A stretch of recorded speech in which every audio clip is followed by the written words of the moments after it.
Double মাৰ্ডাৰে জোকাৰিছে Kokrajhar জিলা। পত্নী আৰু শাহুৱেকক নৃশংসভাৱে হত্যা কৰিলে জোৱাইকে। পত্নী দীপশিখা মল্লিক আৰু শাহুৱেক আশা মল্লিকক হত্যা কৰিলে মানৱ সাহাই। কোকৰাঝাৰ শান্তিনগৰৰ ৩ নং ৱাৰ্ডত সংঘটিত হৈছে চাঞ্চল্যকৰ হত্যাকাণ্ডটো। হত্যাকাণ্ডৰ পিছৰে পৰা পলাতক অৱস্থাত আছে ঘাতক জোৱাইক মানৱ সাহা। ঘটনাস্থলীত কোকৰাঝাৰ আৰক্ষী উপস্থিত হৈ ইতিমধ্যে প্ৰাৰম্ভিক তদন্ত আৰম্ভ কৰিছে।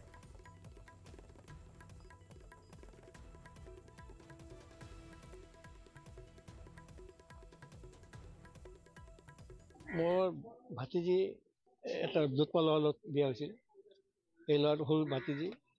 এই ল'ৰাটো কি কৈছে আৰু ইমান সংসাৰ কৰি আছিল, তাৰপিছত আৰু এটা বেলেগৰ মাইকী লৈ ভাগছে। কি নাম ল'ৰাটো? ল'ৰাটোৰ নাম হ'ল মানৱ সাহা, দুধমাঘৰ। তাৰপিছত আৰু এই মাইকীটো গুচি যোৱাৰ পিছত আৰু মোৰ ভাতিজি ল'ব আহিছিল। সি যোৱা নাই, মানে তাৰ হাজবেণ্ডে এনেকুৱা কাম কৰিছে, বেলেগৰ মাইকী লৈ গৈছে, সেইকাৰণে যোৱা নাই। সেইকাৰণে অলপ ঘৰুৱা কেঁচাল চলি আছিল। তাৰপৰা আজি পুৱাই আহি এনেকুৱা মাৰ্ডাৰ কৰি গৈছে। কাক মাৰিছে? মাৰিছে মানে তাৰ শাশুড়ি আৰু জেঠচালীক মাৰি গৈছে। কিহেদি মাৰা বুলি সন্দেহ কৰিছে? সন্দেহ মানে কি, তাতে এটা চুৰি নিচিনা পাইছো পুলিচে, সেইটো চাইছো। আমি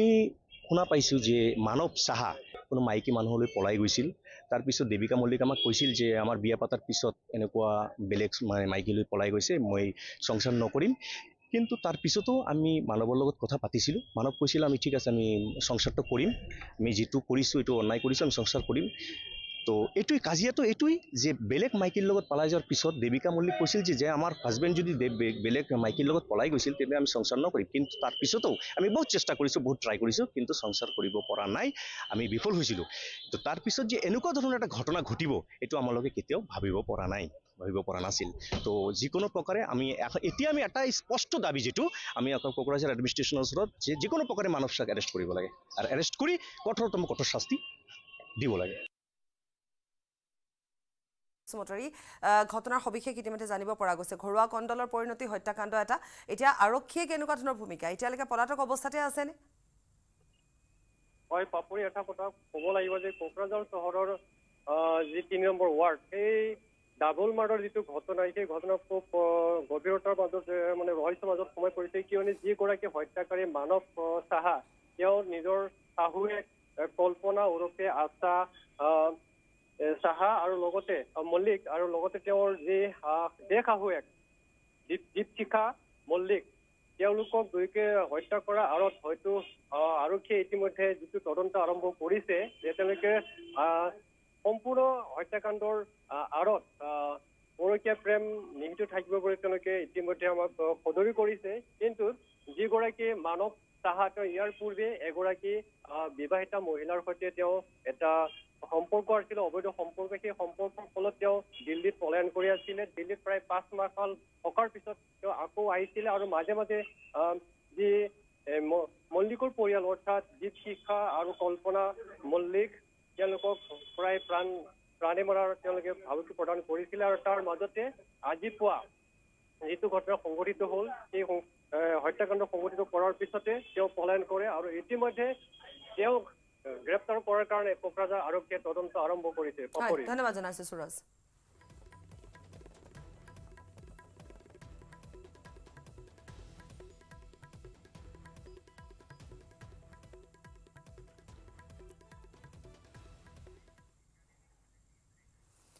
হাজোৰ ভল্লাবাৰীত কিশোৰী মৃতদেহ উদ্ধাৰ হোৱাৰ ঘটনাই চাঞ্চল্যৰ সৃষ্টি কৰিছে। এটা কালভাৰ্টৰ তলত উদ্ধাৰ হৈছে এটা মৃতদেহ। মৃতদেহটো ভল্লাবাৰী গাঁৱৰ মুকুন্দ দাসৰ কন্যা নিতা দাসৰ বুলি জানিব পৰা গৈছে। মৃতদেহৰ কাষত এযোৰ চেণ্ডেল আৰু এটা মোবাইল ফোন উদ্ধাৰ হৈছে। কিশোৰীগৰাকীক হত্যা কৰি কালভাৰ্টৰ তলত পেলাই থৈ যোৱাৰ সন্দেহ প্ৰকাশ কৰা হৈছে, যিহেতু আজি পুৱতি নিশাৰে পৰা কিশোৰীগৰাকী নিৰুদ্দেশ হৈ আছিল। ঘটনাস্থলীত আৰক্ষী উপস্থিত হৈ মৃতদেহটো উদ্ধাৰ কৰিছে। মৰণোত্তৰ পৰীক্ষাৰ বাবে ইতিমধ্যে প্ৰেৰণ কৰা হৈছে। ঘটনাৰ উচিত তদন্ত কৰি কিশোৰীগৰাকীৰ হত্যাকাৰীক বিচাৰি উলিয়াবলৈ দাবী জনাইছে পৰিয়ালৰ লগতে স্থানীয় ৰাইজে।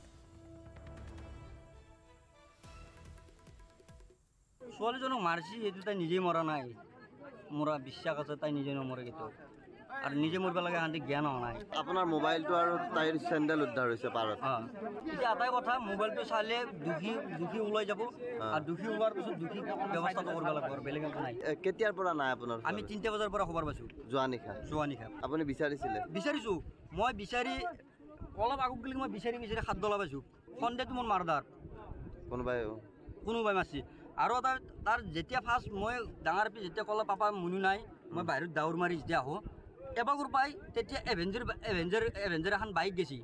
চলিয়াত মই মোৰ নাংলাতে তাৰমানে তাক পাই গৈছোঁ কেইটা বজাৰ ঘটনা এইটো এতিয়া 3:15 মান হৈছে টাইমো চোৱা নাই ঘৰে একচুৱেলি মই এটা আন্দাজত কৈছোঁ আৰু ৰাতি সি এভেঞ্জাৰ বাইকখন লৈ গৈছে তেতিয়া আমি আৰু বাৰী পিছপিনে চাইছোঁ চলটোক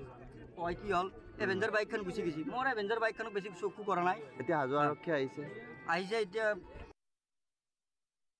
পাইথান ষ্টিল নহয় ওচৰ চুবুৰীয়াসকলে লগাইছে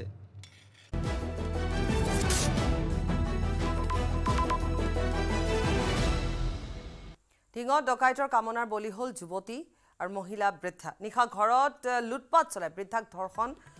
কৰে স্প্ৰে গেঙে স্প্ৰে মাৰি বৃদ্ধাক অচেতন কৰি প্ৰথমে লুটপাট কৰে ডকাইতে লুটপাটৰ পিছতে অচেতন বৃদ্ধাক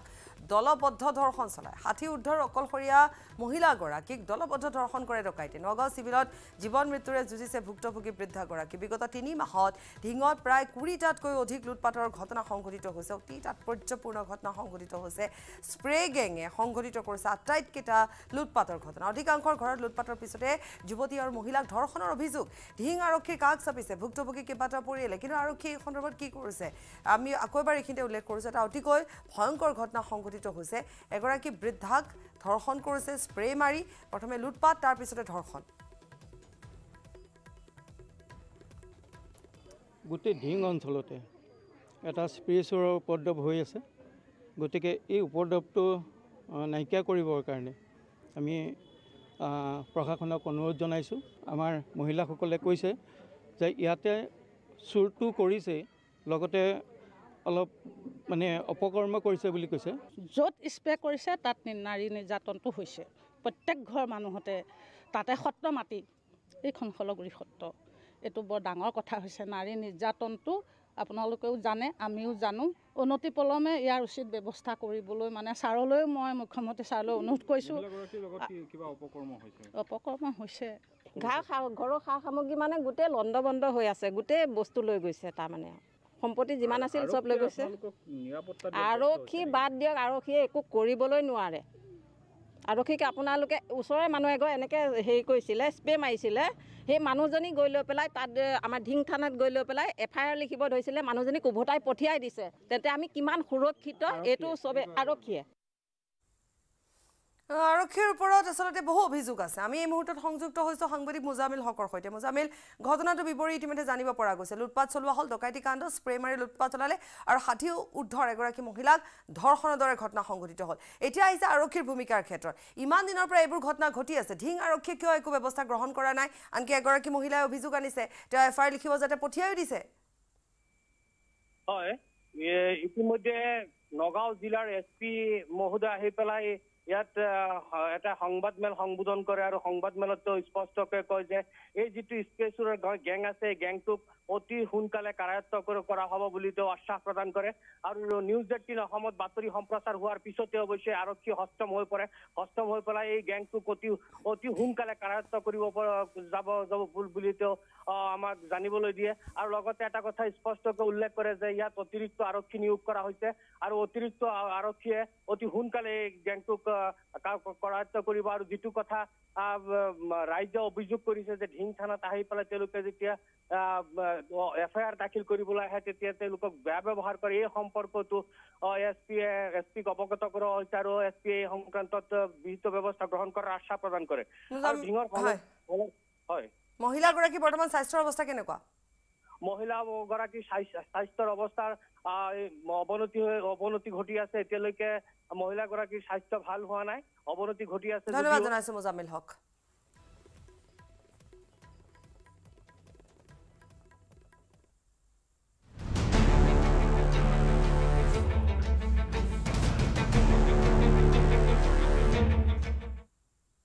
নুমলীগড়ত বন্যহস্তী পুতি থোৱাৰ ঘটনাৰ তদন্ত আৰম্ভ হ'ল আজি পুনৰ ঘটনাৰ তদন্ত চলাব আৰক্ষীয়ে ঘটনাৰে জড়িত কেইবাজনো লোককো জেৰা চলোৱা হ'ব এনআৰএলৰ কেইবাজনো কৰ্মচাৰীক আটক হোৱাৰো সম্ভাৱনা আছে এতিয়া তদন্তকাৰী বিষয়া শৰীফুল ৰহমানৰ নেতৃত্বত চলিব তদন্ত 18 জুলাইত এনআৰএল নগৰাঞ্চলত বিদ্যুৎ স্পৃষ্ট হৈ এটা হাতীৰ মৃত্যু হৈছিল এনআৰএল কৰ্তৃপক্ষ বন বিভাগক অৱগত নকৰাকৈ গোপনে পুতি পেলাইছিল মৃত হাতীটো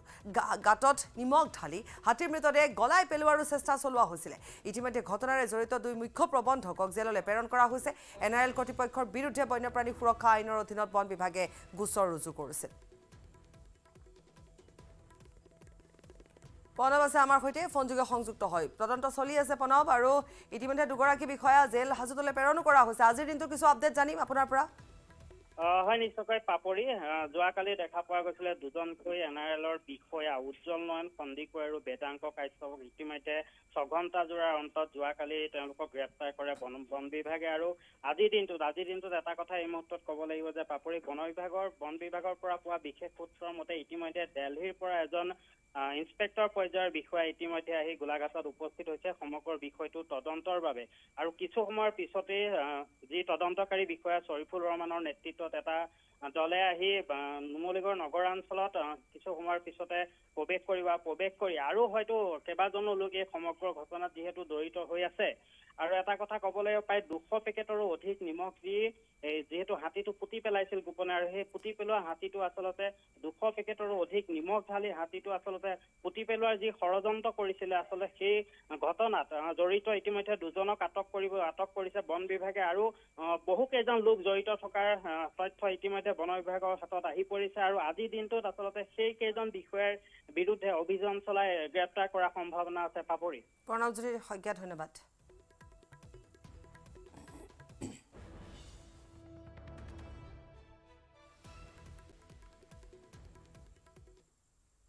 সামগুৰি হেমাৰবৰীত ভয়ংকৰ দুৰ্ঘটনা সংঘটিত হৈছে দ্ৰুতবেগী মটৰচাইকেলে মহতিয়াই নিয়ে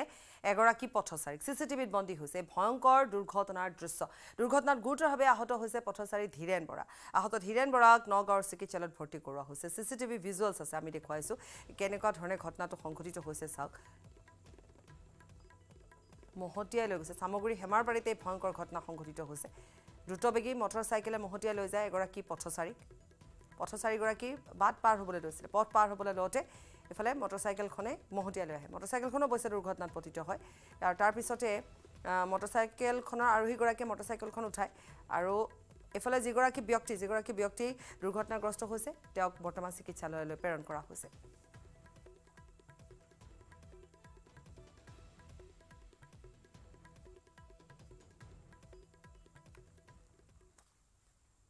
খবৰ আৰু আছে সময়বিৰতি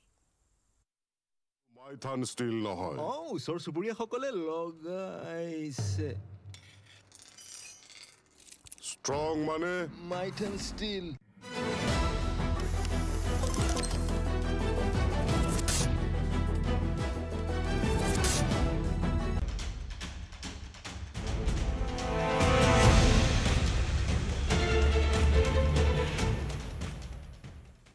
পিঞ্জৰাবদ্ধ হোৱা নাই ঢিঙৰ ঢেকিয়াপতীয়া বাঘটো আজি ঢিঙৰ 8 গাঁৱত বাঘটোক বিচাৰি চলিব অভিযান 15খন জেচিবি আৰু 2টা হাতীৰে বন বিভাগে চলাব অভিযান বাঘটোক বন্দী কৰিবলৈ দুদিন সময় লৈছে বন বিভাগে বুধবাৰে ৰাইজে জবাবদিহি কৰিছিল বন বিভাগক 22 দিনে ঢিঙৰ বিভিন্ন স্থানত বাঘটোৱে মুক্ত বিচৰণ কৰে 5 জনকৈ লোকক আক্ৰমণ কৰিছে ঢেকিয়াপতীয়া বাঘটোৱে ড্ৰোনৰ সহায়ত বুধবাৰে বন বিভাগে প্ৰত্যক্ষ কৰে বাঘটো 8 গাঁৱত মৰাপাট খেতিৰ মাজত বিশ্ৰাম কৰি আছিল বনৰজাই বাঘ বিচাৰি বন বিভাগে আজিৰ দিনটোতো অভিযান চলাই আছে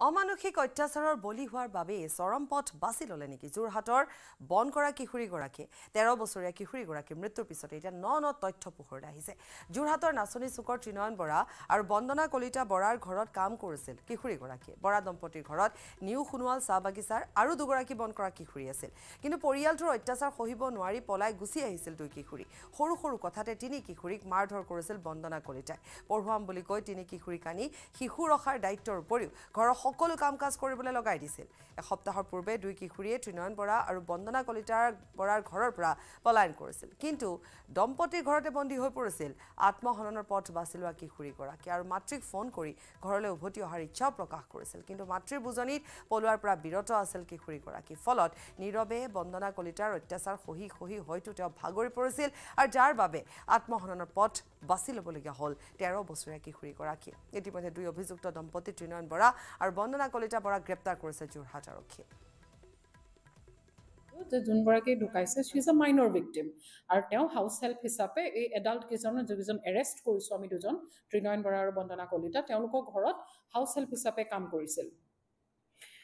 জানি শুনি তেওঁলোকে কিছুমান হয়তো ভুল কৰিছে আৰু লেবাৰ কমিশনাৰ অফিচৰ পৰা আমি এখন লিখিত এলিগেশ্যন বা লিখিত কমপ্লেইন পাইছোঁ গতিকে আমাৰ কেছ নম্বৰটো যিটো 300/24 ৰুজু হৈছে ছেকশ্যন কেইটাত 108, 146, 143, 4 BNS আৰু তাৰ লগতে লাগিছে 14(1) section child and adolescent labour act আৰু 75 JJ এক্ট গতিকে প্ৰথমতে আমি এটাই ক'ম যে চাইল্ড এণ্ড এডলেচেণ্ট এক্টৰ এইটো কমপ্লিট অবভিয়াছ হৈ আছে তাৰ বাদে আমি PM ৰিপৰ্টৰ ওপৰত বা FSL বা ফিংগাৰপ্ৰিণ্ট টীম যি মাতিছোঁ তেওঁলোকৰ এক্সপাৰ্ট অপিনিয়নৰ ওপৰতো কেছটো লৈ যাম ইনভেষ্টিগেশ্যন কৰি